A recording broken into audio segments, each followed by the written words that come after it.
I don't think Jimmy Butler can single-handedly beat the Lakers 4 times in a 7-game series, but he came pretty close last night. 40 points, 13 assists, 11 rebounds, and the kind of finals performance that we'll remember for quite some time. And he's doing it without 2 starters, 2 key ingredients, Goran Dragic and Bam Adebayo. Butler had to do it all. And, of course, it'll be even more special if Miami would somehow win this series, which is going to be tough sledding. He had to use every ounce of energy last night when they basically are telling him, you got to play every minute. You got to go out there and play as long as you can. By the way, can you give us an offensive boost? And can you guard LeBron? They trailed 2-1. They still have the serious injury problems, but Butler and the Heat answered all the people who were saying this was going to be a foregone conclusion. And by foregone, F-O-U-R, it was going to be a foregone conclusion with the sweep. The Lakers made it look easy through the first 2 games, and now they got a little bit of a fight on their hands because a young team getting confidence is a dangerous team. If Goran Dragic and Bam Adebayo come back, maybe you can steal another game here or 2. But Jimmy Butler, just give him 4 guys on the court, and he'll take care of the rest. There was a little bit of back and forth there. LeBron in the first quarter was talking. He was chirping to Jimmy Butler, and Jimmy had this to say about that encounter. First, I just wanted to clarify. It looked like you said you're in trouble. Is that what you said? That is what I said. Okay. We're not going to act like I'm just out there talking trash because I'm not. Brian said it to me at the end of the first. That's what happened. I just said it to him in the fourth quarter. That's great. LeBron said it to him in the first quarter. Jimmy Butler in the fourth quarter said, you're in trouble. Here's LeBron James on Jimmy Butler. I thought Jimmy was phenomenal. You know, he did everything that they needed for him to do tonight, and he came through big time in a big-time game. One of the best competitors that we have in our game. We love that opportunity. So for me personally, I don't know how many more opportunities I'm going to have. So, to be able to go against a fierce competitor like that is something I'll look back on when I'm done playing, but I miss those moments. Yeah, they also missed a ton of threes last night. Anthony Davis has to take more than 9 shots in 33 minutes and shoot more than 2 free throws. Miami did a good job, but here's the problem. The Lakers fell in love with the three-point shot. Here's your stat. Markieff Morris attempted more three-pointers, 11, than Anthony Davis attempted total shots last night, 9. Stat of the day, stat of the day, stat of the day, stat of the day. Here comes that what? Stat of the day. Pop. Yeah, you can get 40-point triple-double, but you also have to have a little bit of help. And I thought that even though LeBron had a pretty good night, a little bit sloppy at times, Jimmy Butler's guarding LeBron and trying not to switch on these pick and rolls. But that's what it was. Jimmy Butler doesn't switch when he's guarding LeBron. But what the Heat were able to do is they would get these switches, and then Jimmy Butler could take advantage of that. I know it's only one game, and Jimmy Butler has been marvelous in the bubble. Even if the Lakers win this, I still look at Jimmy Butler, and I'll look at him differently than I ever have. Because, he was a great story in Chicago. Of course, he hated dealing with those younger players in Minnesota who didn't want to listen to him.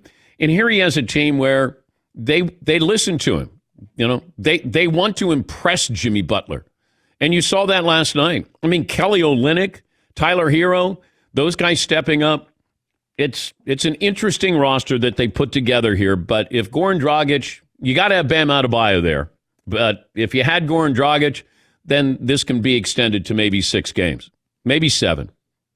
And I thought that from the beginning that Miami could take 2 games here. But you have 19 turnovers. You're not hitting your 3-point shots. And LeBron, stay on the court. 10 seconds to go and you walk off the court. Come on. You're better than that. Oh, the game's over. No, stay. Just stay. You know what? After that game, and you're not catching a flight, don't walk off the court. If anything, why don't you just, with 10 seconds to go, make your way over to Jimmy Butler and just give him a nod and say, hey, congrats, that was a great performance. It's one of the great performances in finals history. And it came at a pivotal time. You're down 2-0. And I wonder, Jerry West won the MVP. And back in the late 60s, the Lakers lost to the Celtics in the finals. Jerry was the MVP. He was that great. not that Jimmy Butler is going to get any consideration, but I hope he does if he continues to play this kind of basketball. And they're asking him to basically play every minute and play both ends of the floor. But if you know where I stand. I've said this from the outset in the bubble when the playoffs started. If Anthony Davis is the best player on the floor, the Lakers will win the title. He wasn't around last night. That can't happen. Let's bring in Reggie Miller, Hall of Famer, Turner Sports NBA analyst. Reg, what the heck happened last night? Well, to your point, Anthony Davis has to stay on the floor and stay out of foul trouble. I think that contributed to Markieff Morris having more shot attempts is because Anthony Davis's butt was parked on the bench because of that foul trouble. But you and I, going back to the beginning of the playoffs, said for the Lakers to win a championship, AD has to be the best player over LeBron on the floor, and he was in these first two games of the NBA Finals. He gets in foul trouble. Now if you're Frank Vogel, you kind of go to plan B to try to, mix and match your team and your effort. And again, let's give Miami the credit in Jimmy Butler because they played spectacular. And living here in LA, I know people think the sky is falling because the Lakers lost with the Heat missing two starters in Dragic and Bam Adebayo, but it's one game. And what you're telling me is for Jimmy Butler to have a 40-point triple-double, Kelly Olynyk played great and made shots, and they still scratched and clawed to win that game. They would have to play like that the rest of the way to beat the Lakers. That's why this is not that big of a deal. It's one game where the sky was falling when they lost to Houston game one. The sky was falling when they lost to Portland game one. What did they go on to do? Win 4 straight. So I'm not worried about that. They're still up 2-1 in the series. And now with all this negative press coming towards LeBron and what's wrong with AD, he may have lost his finals MVP chances. All this is going to do is really tick off the Lakers, and we'll see a much better performance in Game 4. What if you read an article that just said, hey, you know what? Acknowledge the Heat, Jimmy Butler, great performance, yes. And, LeBron's going to win his 4th title, and Anthony Davis is going to be the MVP. Nobody is writing that, even though deep down they probably feel that. But Jimmy Butler, after LeBron says to him in the first quarter, you're in trouble. And then Jimmy Butler comes back in the 4th quarter and says to LeBron, you're in trouble. I love that. Isn't it great? I mean, this is your two superstars going at one another, which normally doesn't happen. Normally you pick on other guys that you can kind of get in their heads, but Jimmy Butler responding to the king, which I love. But again, without two starters and not knowing if Bam is going to be available in Game 4, I really don't see Goran coming back with a torn plantar fascia. Who knows? It depends on how big the tear is. Maybe he comes back. I'm not really sure. But how effective can he be on that? So if you're still going to be without two starters, you've got to play like this the rest of the way out. And if you're going to tell me that Jimmy Butler is going to average a triple-double and 40 points on it, that's not his DNA. That's not what has made the Heat so successful to get to this finals run. Everyone was collectively involved. Hero, Duncan, Jay Crowder. Those guys played effective last night. Not great, but effective. And they rolled the shoulders of the hot man, which just so happened to be Jimmy Butler. But that's not him. It's just not him. And he didn't even take a three-pointer. Jimmy Butler put up 40 and didn't take a three-pointer. What's wrong with Jimmy Butler? Doesn't he realize you have to shoot threes in the NBA to be good? And I think the Lakers, they got away what made them so successful in games 1 and 2. They pounded the Heat inside. They killed them with points in the paint. They used their size to their advantage.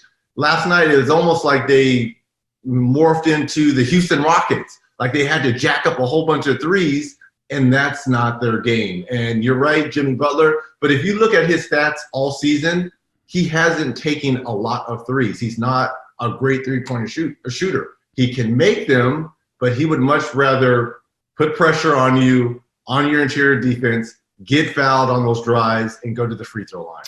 He's Reggie Miller joining us. Kyrie Irving said on Kevin Durant's new podcast that he finally has a guy he can trust in the clutch at the end of games. Then Kyrie said, why is everybody kind of, saying this is me calling out LeBron? Why is it always got to be brother on brother here? But by acknowledging KD, he finally has that clutch guy. He is calling out LeBron as not being that clutch guy, in my opinion. Oh, I don't know. Again, we're piling on LeBron. I'm piling on Kyrie. Kyrie is saying... but LeBron gets kind of dragged into it, don't you think? Well, all he has to say is, it's great to have another clutch player with me. Because that's real. That's honest. I think that's what he's... I think that's if you read. No, he says that's the. I finally have a clutch shooter I can count on. Come on. Well, again, he is right on that because Kevin Durant is a great shooter. LeBron James is not a great shooter. Is he clutch? Okay. I think LeBron is clutch. Yes. The numbers show that he's clutch. Yes, Kyrie's made one big shot in his career. That's a pretty big shot that he made. That doesn't make you clutch if you hit one, Reg. I think Kyrie is clutch as well. I think at the end of closing games, Kyrie knows how to take over because of his ball handling and his scoring. Who's more clutch, LeBron or Kyrie? Well, stats would say LeBron. Yeah. Because LeBron's been around longer. But that's the answer. Because Kyrie can't stay healthy either. That's true. You can't be clutch if you're not on the floor. Again, I think he was more so trying to pump up KD, his teammate, as they get ready for next year.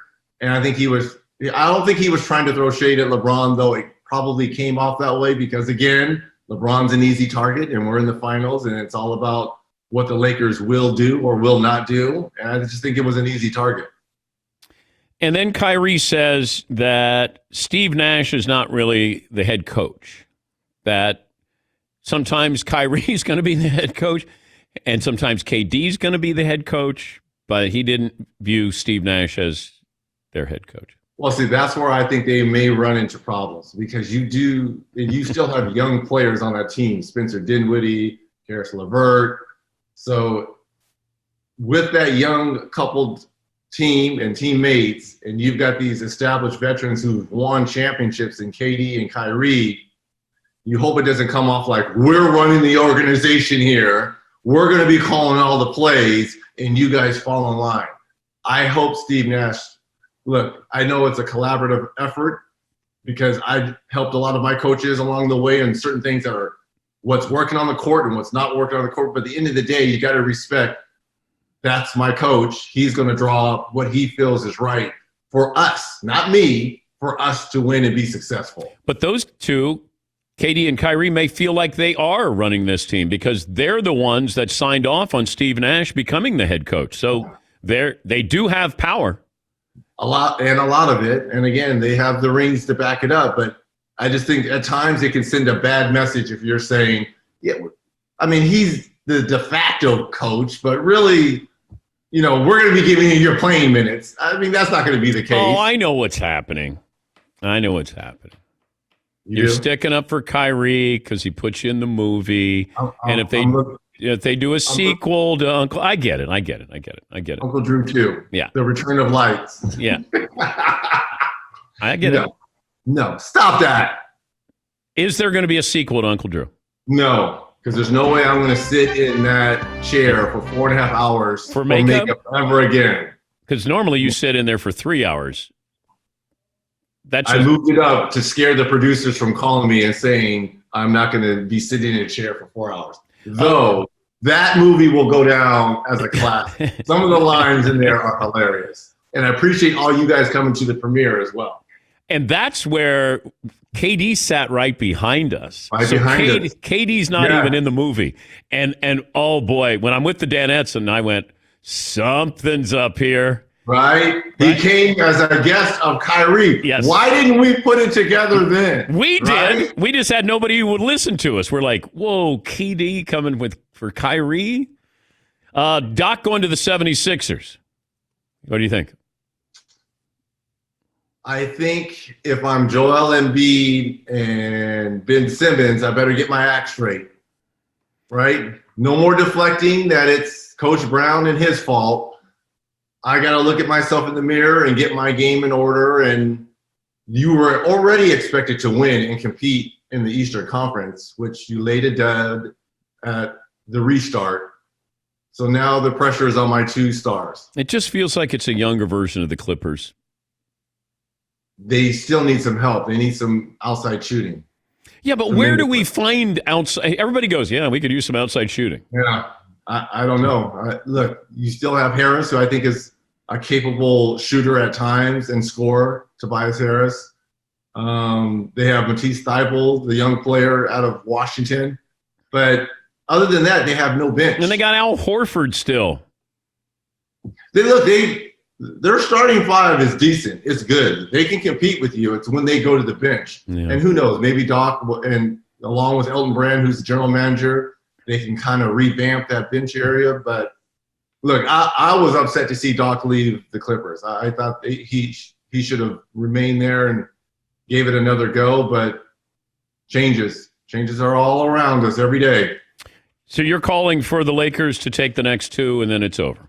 I think so. The sky is not far. It's one game. But I will say this. All bets are off if Miami obviously ties us up 2-2. Because now what's coming into play is when you extend series and you got to go extra game, tweak of an ankle. I mean, look what happened to Bam and look what happened to Goran Dragic.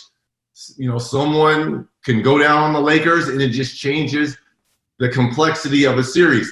Take care of business when you've got to be able to take care of business. If this comes out 2-2 tomorrow, all bets are off. Miami has a legitimate shot to win this. What are you going to miss about the bubble? Probably the solitude. You know, it was finally getting one with my thoughts. You know, Shut up. Stayed one in you get to stay in your room, and Netflix and Hulu became my best friends, and that's probably what I'm going to miss: the solitude. I don't have kids.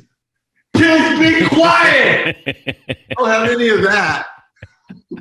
Though I miss my boogers. It was nice and quiet. Got a lot of sleep. Mama Bear didn't like that. But I got a lot of sleep. A funny story, because this is what would happen. She would FaceTime me, and I'd be in bed just like laying covers all up, slobber coming down. So every time she would FaceTime me, I would hurry up and get up and go into the front room, put on my glasses, and act like I was studying because I didn't want her to know that I was like sleeping. Because I felt bad that I was able to get sleep and she wasn't. Every time she would FaceTime, I'd run into the other room and act like I was working. She's like, hey, what are you doing? I'm just punching over numbers, getting ready for the next game.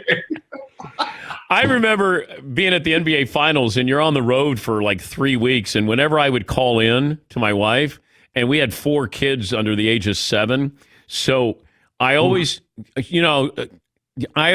hope that she wouldn't answer and I could leave a message, because chances are she'd say, what are you doing for dinner? And I'd go, I'm going to Mastro's Steakhouse.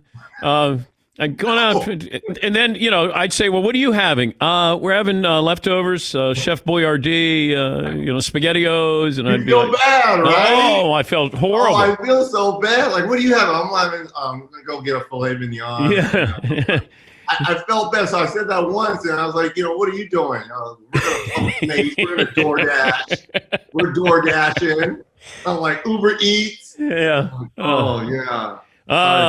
Good to talk to you. And Red says it's over. It's over. The Miami Heat are going to go down in flames.